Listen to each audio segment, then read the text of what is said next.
ಎಲ್ಲ ಅಣ್ಣಂದ್ರು ನಡ್ಕೊಳ್ಳೋ ರೀತಿನಲ್ಲೇ ನಾನು ನಡ್ಕೊಂಡಿದ್ದೀನಿ. ನಿಮ್ಗಳ ವಿಷಯದಲ್ಲಿ ಸ್ವಲ್ಪ ನಿಷ್ಠುರವಾಗಿ ನಡ್ಕೊಂಡಿರ್ಬೋದಷ್ಟೇ. ಒಬ್ಬ ಅಣ್ಣನಾದವನು ತಾನೊಬ್ಬನೇ ರಸ್ತೆ ನಡ್ಕೊಂಡು ಹೋಗುವಾಗ ಅವನಿಗೇನು ಅನ್ಸೋದಿಲ್ಲ.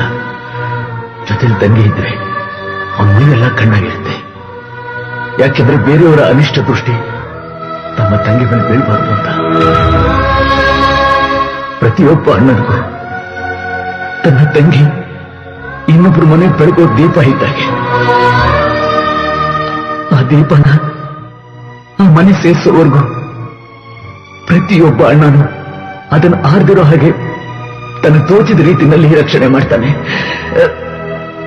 ಅದನ್ನು ಕಾಪಾಡೋ ಪ್ರಯತ್ನ ಮಾಡ್ತಾನೆ. ಯಾಕೆ ಹೀಗೆ ಅಂತ ಕೇಳಿದ್ರೆ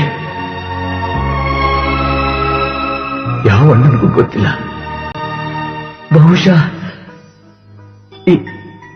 ಈ ಮಣ್ಣು ಕಲಿಸಿದ ಪಾಠ ಸಭ್ಯತೆ ಅಂತ ಕಲಿಸಿದೆ. ಅಮ್ಮ ಸಾಯೋವಾಗ ನೀವೆಲ್ಲ ಚಿಕ್ಕ ಚಿಕ್ಕ ಮಕ್ಕಳು ಜೋರಾಗಿ ಅಳ್ತಾ ಇದ್ದೆ. ನಿಮ್ಮನ್ನೆಲ್ಲ ಬಾಚಿ ನಾ ತಪ್ಕೊಂಡಿದ್ದೆ. ಮಳೆ ಜೋರಾಗಿ ಸುರಿತಾ ಇತ್ತು.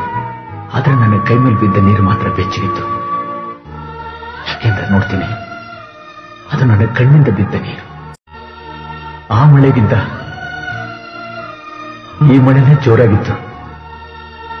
ಯಾವತ್ತಾರೋ ಒಂದ್ ದಿವಸ ಈ ಮಳೆ ನಿಲ್ಲುತ್ತೆ ಅಂತ ನಾನು ಕಾಯ್ತಾನೆ ಇದ್ದೀನಿ. ಅದು ನನ್ನ ಜೊತೆನೆ ಬಂದಿತ್ತು, ನನ್ನ ಜೊತೆಲಿ ಹೋಗುತ್ತೆ ಅಂತ ಕಾಣಿಸುತ್ತೆ.